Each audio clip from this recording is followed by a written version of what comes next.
जय श्री कृष्ण दोस्तों, मेरे चैनल में आपका स्वागत है। आज हम एक कॉटन की शॉर्ट कुर्ती बनाएंगे, जिसके लिए मैंने 2 मीटर कॉटन फैब्रिक लिया है।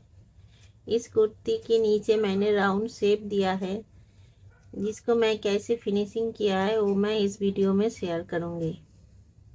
तो चलिए शुरू करते हैं। पहले कपड़े को 4 फोल्ड कर लेंगे। आपका जितना हिप है, हिप साइज के अकॉर्डिंग आपको कपड़े को फोल्ड कर लेना है। पहले ऊपर एक सीधा लाइन ड्रॉ करेंगे। इसके बाद हम आर्म होल का निशान लगाएंगे। आर्म होल के लिए जितना मेरा शोल्डर है उसका आधा हम लेंगे। शोल्डर है मेरा 16, तो 16 का आधा 8 इंच पर निशान लगाएंगे। ये बैक नेक इनका छोटा होगा, तो शोल्डर हम पूरा ही लेंगे। फिर कमर 15.5 पे और 21.5 पर हिप का निशान लेंगे। सारे निशानों को हम सीधा करेंगे। अब शोल्डर का निशान लगाएंगे 8 इंच पर उतना, फिर 8 इंच नीचे और एक निशान लगाएंगे आर्म होल की शेप देने के लिए। चेस्ट है इनका 43 का चौथा हिस्से पे निशान लगाएंगे।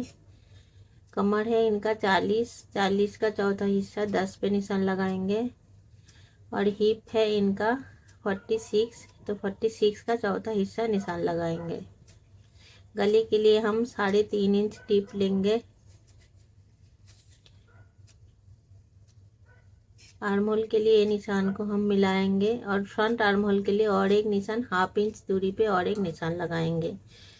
1.25 इंच के करीब हम डाउन करेंगे कंधी, और उतना फिर ऊपर बैक पार्ट के लिए उठा देंगे। ये बैक आर्म होल है और ये फ्रंट आर्म होल है।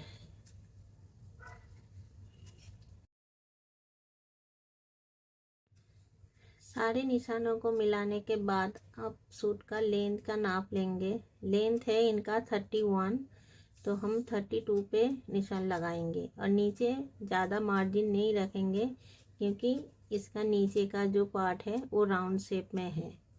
बैक पार्ट के हिसाब से हम काट लेंगे। फ्रंट आर्म होल आप अभी नहीं छाटेंगे, पहले बैक पार्ट अलग करेंगे, उसके बाद फ्रंट आर्म होल छाटेंगे। ये हमारा लेंथ का निशान है। अब यहाँ से हम राउंड शेप देंगे।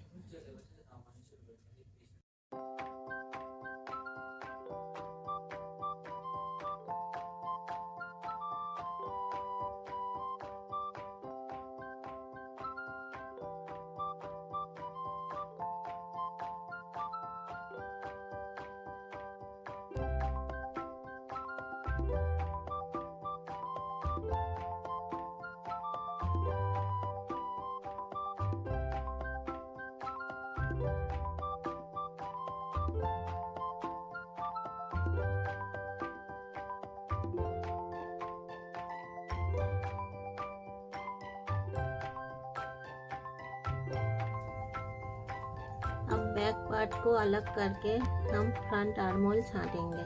बैक पार्ट को हम अलग कर देंगे।